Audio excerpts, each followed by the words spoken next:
Esse é o vídeo de suporte 2 de 2, referente ao capítulo 4, Análise Retrosintética, da apostila de GQI 179, Introdução à Síntese Orgânica da Universidade Federal de Lavras. No primeiro vídeo, pessoal, a gente viu então como que se faz a desconexão retrosintética, que ela dá origem aos síntons, e então a gente pode chegar nos equivalentes sintéticos. Mas muitas vezes, na hora que a gente está fazendo uma desconexão retrosintética ou uma análise retrosintética, só uma desconexão retrosintética não vai chegar em equivalentes sintéticos que já estejam disponíveis comercialmente. Muitas vezes a gente tem que continuar fazendo desconexão retrosintética de novo e de novo, até que eu alcance estruturas que sejam realmente simples e disponíveis comercialmente. Então agora a gente vai começar a analisar moléculas ainda maiores. Como que eu faço para desmontar moléculas maiores do que o que a gente viu no primeiro vídeo dessa aula? Então vamos olhar aqui essa substância, o propanolol. O propanolol é um fármaco muito utilizado no tratamento de pressão arterial. Então, uma desconexão retrosintética apenas não vai chegar em equivalentes sintéticos que eu tenha disponível comercialmente para montar uma estrutura complexa dessa. Dá uma olhada aqui, eu tenho um éter, um álcool secundário, uma amina secundária, tudo na mesma estrutura. E aqui um sistema aromático, um naftaleno. Como que eu monto isso daqui então no laboratório? Vamos começar a pensar em termos do que a gente já estudou, no que a gente já viu no primeiro vídeo. Vamos olhar nessa região da molécula aqui, para ver se tem algo familiar. Olha o que eu estou vendo aqui, carbono 1 conectado ao nucleófilo, no carbono 2 eu estou vendo um grupo OH.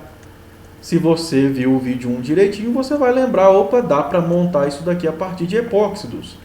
Então, vou propor uma desconexão retrosintética aqui, e eu vou chegar nesse equivalente sintético, a isopropilamina, e esse outro equivalente sintético aqui, Estou vendo um carbono 1 conectado ao oxigênio, carbono 2 conectado ao oxigênio, eu já sei que na hora que eu misturar esse reagente com esse no laboratório, a amina vai usar um dos seus pares de elétrons livres para se conectar ao carbono 1 ao mesmo tempo que a ligação oxigênio-carbono 1 se rompe, formando um alcóxido.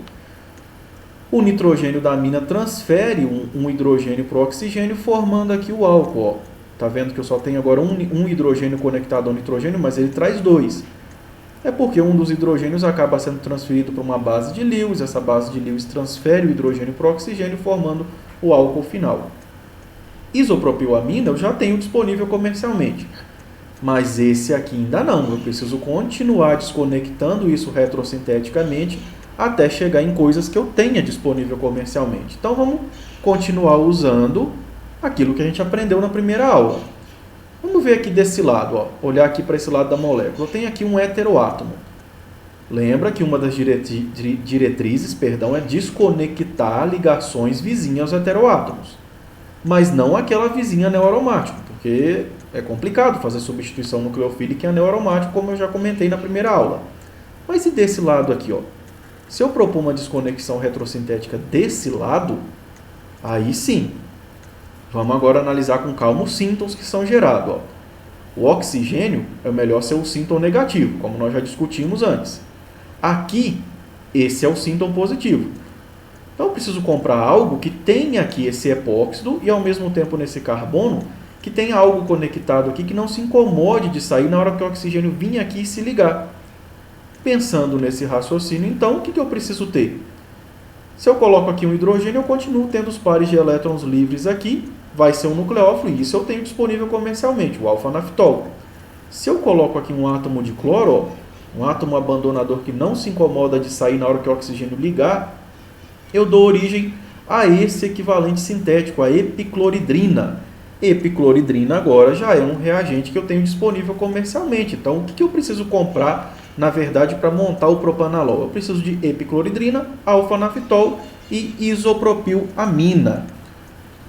Então, quais seriam os reagentes para essa síntese? Primeiro, a epicloridrina, esse que eu acabei de mostrar para vocês. A epicloridrina é um líquido incolor, com cheiro forte de alho, bastante reativo, bastante utilizado na produção de plástico, resina, além de ser muito utilizado também na área de síntese, como nós acabamos de ver aí. Esse é o primeiro reagente que você vai ter que adquirir.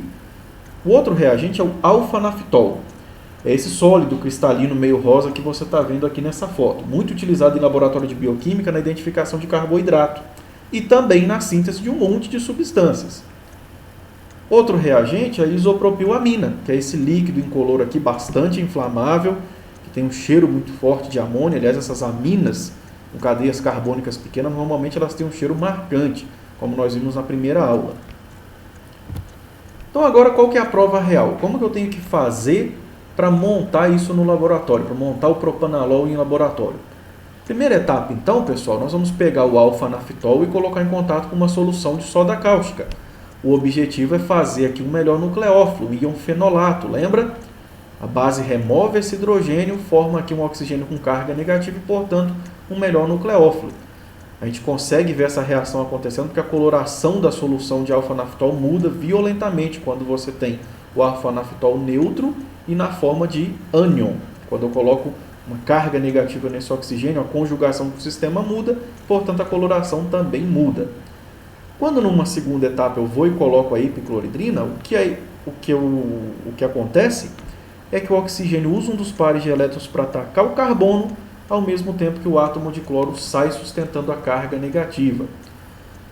Vamos simplificar. O mecanismo é um pouco mais complexo, mas nesse momento aqui da sua graduação, vamos pensar assim: é melhor atacar o átomo de carbono e o átomo de cloro sair sustentando a carga negativa do que abrir o sistema cíclico e colocar uma carga negativa no átomo de oxigênio. Então, para todos os efeitos, quando você coloca um nucleófilo com epicloridrina, o primeiro centro que sofre o ataque é onde está o carbono conectado ao cloro, porque a carga negativa vai ser transferida para um átomo de cloro, que é um átomo grande, polarizável, e vai acomodar muito melhor a carga do que um oxigênio se o sistema cíclico fosse aberto aqui pelo outro lado.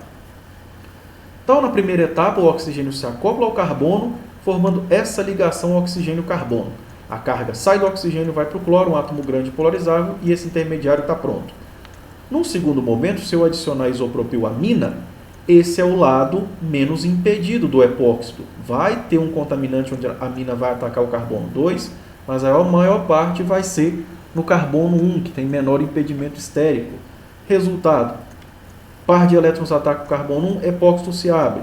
Um hidrogênio é transferido do nitrogênio para o oxigênio, e olha o que eu tenho: a formação desse sistema aqui que nós vimos lá atrás. Ó.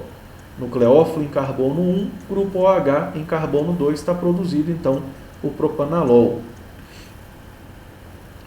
Só uma curiosidade, pessoal, essas moléculas, os aletos orgânicos, os epóxidos, eles costumam ter uma atividade carcinógena relativamente alta.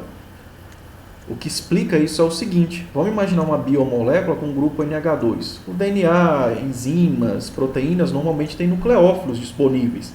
Grupos NH2, grupos SH, com pares de elétrons livres. Então, quando a gente tem uma substância desse tipo aqui no organismo, por exemplo, um aleto orgânico, aletos orgânicos são o que a gente chama de agentes alquilantes.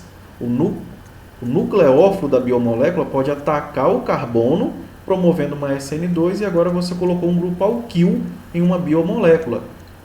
Se um outro lado, uma outra biomolécula encontrar esse epóxido, ele pode abrir o epóxido, do mesmo jeito que vocês viram, dando origem a, por exemplo, isso daqui que a gente chama de crosslink do DNA. Isso daqui causa desorganização mecânica das células e dá origem aos processos de câncer. É assim que se originam os tipos de câncer que vêm de fatores externos. Outro exemplo é o cigarro.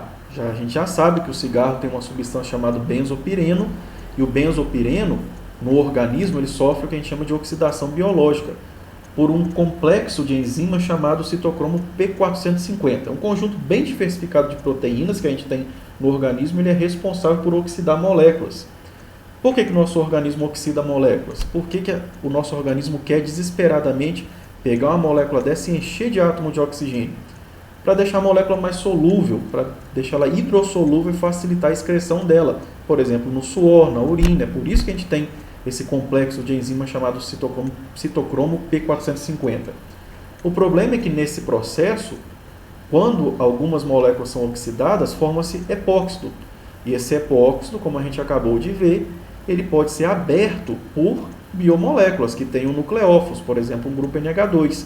E aí o resultado é que você alquila biomoléculas importantes, e alquilar biomoléculas importantes não é uma coisa legal. Isso leva à desorganização mecânica da célula, como eu te falei, pode levar ao processo de aparecimento de câncer. Outro exemplo de molécula grande também, que a gente tem que pensar várias desconexões retrosintéticas, é essa aí, o moxnidazol. Moxnidazol, secnidazol, fluconazol são todos antifúngicos. Então vamos olhar para essa molécula aqui e pensar que desconexões retrosintéticas a gente pode fazer. Quando você vê numa molécula carbonila, pessoal, já pensa na desconexão retrosintética imediatamente dela. Ela é a primeira que você vai fazer, porque é o último grupo funcional que você vai colocar, já que eles normalmente são grupos funcionais reativos. Então, viu uma carbonila, já vamos desconectar ela. Isso aqui é um carbamato. Nós já vimos na aula 1 como montar carbamato no laboratório. Ó, aqui é um nitrogênio conectado a um carbono carbonílico e um oxigênio conectado a um carbono carbonílico. Então, eu já sei que aqui eu tenho que ter um grupo OH e aqui um nitrogênio com um hidrogênio. E para montar o carbamato, eu preciso de uma carbonila ligada a dois bons grupos abandonadores. No caso, uma solução de fosgênio é uma boa opção. E esse daqui é um outro reagente que eu preciso para montar o moxnidazol. Mas isso daqui ainda não está disponível comercialmente. Eu tenho que continuar quebrando, fragmentando essa molécula para então chegar em compostos que estejam disponíveis comercialmente. Se eu olhar aqui de novo, mais uma vez, um nucleófilo conectado a um carbono 1 e um grupo OH conectado ao carbono 2. Nós já vimos isso. Vamos quebrar essa ligação do nucleófilo com carbono 1 que eu vou ver quem é o equivalente sintético que eu preciso para montar essa ligação. E aí eu fecho o oxigênio com carbono 1, tenho aqui agora um epóxido, são os dois reagentes que eu preciso para montar essa estrutura intermediária que vai dar origem ao moxnidazol. Soluções de hidrazina eu consigo encontrar comercialmente, isso aqui ainda não. Vamos continuar desmontando isso. Vamos olhar para essa ligação em particular aqui, ó, nitrogênio-carbono. Um heteroátomo vizinho a um carbono primário. Se eu desconectar essa ligação, olha o que vai acontecer. Eu formo um sínton negativo e um sínton positivo. Aqui, se eu tiver um átomo de cloro e um nitrogênio com hidrogênio e um par de elétrons livre, ele vai acoplar aqui, expulsando o átomo de cloro, formando essa ligação. Quebrando aqui, eu enxergo mais dois reagentes, a epicloridrina e a morfolina, dois reagentes comercialmente disponíveis, como nós já conversamos. Então, para montar o moxnidazol, olha o que eu preciso. Fosgênio, hidrazina, epicloridrina e morfolina. Todos os reagentes disponíveis e que eu consigo comprar aí em sites que vendem reagentes químicos. Então, quem são eles? A epicloridrina, nós já falamos desse composto, você já conhece esse composto. É um líquido, né, incolor, com cheiro de alho, tudo aquilo que nós já falamos sobre ela. A morfolina, que você ainda não conhecia. Já a morfolina é um líquido utilizado como solvente de resina, de ceras, de tintas. É muito utilizado na química orgânica também. Ele dá origem também a um tampão biológico chamado MOPS, bastante utilizado pelo pessoal da bioquímica. Outro reagente que você viu que é necessário é a hidrazina. A hidrazina, o seu formato puro, ela é bastante explosiva, utilizada inclusive como combustível de alguns foguetes espaciais. Já a solução diluída ela é bem mais tranquila de ser trabalhada, ela pode ser utilizada na síntese orgânica, quando eu quero que um dos pares de elétrons dos nitrogênios atue como nucleófilo, atacando algum centro positivo. E as soluções de fosgênio você também consegue comprar disponível comercialmente, mas tem que tomar muito cuidado, porque isso daqui já foi utilizado como gás de guerra, é um reagente absurdamente tóxico. Então tem que se trabalhar utilizando todos os EPIs, tem que trabalhar utilizando todas as medidas de segurança para não se contaminar e não contaminar os outros. Então agora a gente vai fazer um exercício junto para que vocês consigam resolver a lista de exercício aí na casa de vocês, e entregar o exercício. Então vamos lá, faça o planejamento retrosintético completo utilizando os conceitos aprendidos e mostre a rota de síntese mais plausível. Então vamos olhar para essa molécula aqui, ó. Usando os conceitos que a gente aprendeu, onde eu posso propor aqui uma desconexão retrosintética? Vamos começar. Eu estou vendo aqui, ó, aquele negócio que a gente conversou antes, um nucleófilo em carbono 1, um grupo OH em C2. Isso quer dizer que eu posso propor uma desconexão retrosintética nessa ligação aqui, ó. Resultado: Desconectando aqui, eu posso colocar aqui um epóxido nessa região, está aqui. Quando eu desconecto aqui, eu dou origem a esse equivalente sintético, anilina. Então eu só preciso misturar anilina com esse reagente para dar origem a essa substância final que você está vendo aqui. Isso daqui já é um reagente que está disponível comercialmente. Aqui ainda está com uma estrutura complexa. A gente não vai conseguir comprar isso. Ou até vai, mas com um preço muito alto. Então é melhor eu desmontar isso em moléculas menores. Então vamos olhar aqui. Como que eu consigo desmontar isso em moléculas menores? Aqui não é um bom ponto para eu propor uma desconexão retrosintética. Por tudo aquilo que nós já conversamos nessa aula. Agora aqui é uma região melhor para propor uma desconexão. Por quê? Esse oxigênio pode ser o sínton negativo, esse carbono o sínton positivo. Se eu usar fenol e epicloridrina, na hora que a fenol encontrar com epicloridrina, esse grupo OH vai se conectar aqui e dar origem a esse intermediário. Então, agora que eu desmontei, qual seria a rota de síntese plausível? Qual seria a prova real, o teste da síntese? Primeiro eu pego o fenol, misturo com uma solução de NaOH para aumentar a nucleofilia desse átomo de oxigênio. Misturando com a epicloridrina, o oxigênio vai se acoplar ao carbono e expulsar o átomo de cloro, porque eu tiro a carga de um átomo do segundo período e mando a carga para um átomo do terceiro período, um átomo maior e mais polarizável, e forma então essa ligação por uma substituição nucleofílica SN2. Como eu já disse, nós vamos pensar assim porque é melhor tirar uma carga de um átomo do segundo período e mandar para um átomo do terceiro período do que abrir o sistema cíclico e essa carga ficar localizada no átomo do segundo período. Quando numa segunda etapa eu pego esse intermediário e misturo com esse nucleófilo, agora não tem jeito. Aqui tem uma carga positiva, um anel tensionado, e uma carga negativa de um par de elétrons livre. Ele ataca o carbono menos impedido, abre o ciclo, formando inicialmente um epóxido, um alcóxido, perdão. Uma vez esse alcóxido formado, um dos hidrogênios do nitrogênio é transferido, a carga fica neutra e eu termino com essa molécula final. Você vai ter que ser capaz de sozinho identificar que existe um subproduto. Esse nitrogênio pode atacar aqui esse carbono também, formando um produto minoritário, resultado do ataque do carbono menos impedido. Outro exemplo. Vamos fazer a retrossíntese dessa molécula e pensar qual seria a rota de síntese mais plausível. Então, quando você vê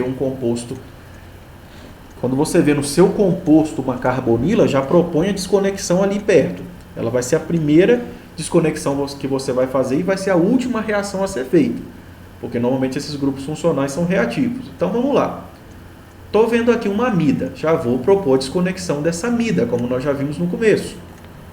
Quando eu proponho a desconexão de uma amida, aqui eu preciso de uma amina, nesse caso uma amina secundária, e um aleto de acila, que por interconversão de grupo funcional, na verdade eu preciso de um ácido carboxílico.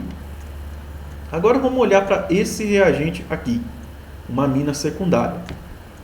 Um heteroátomo no meio da cadeia carbônica. Desse lado não é um bom lugar para propor uma desconexão, mas desse aqui sim, nós já vimos isso. Agora cuidado. Se eu desconectar aqui nesse ponto, pessoal, imaginar que aqui eu vou colocar um aleto, esse aleto é secundário. Aí uma substituição nucleofílica não boa para SN1 e não tão boa para SN2. Então vai ser uma reação mais difícil de fazer no laboratório.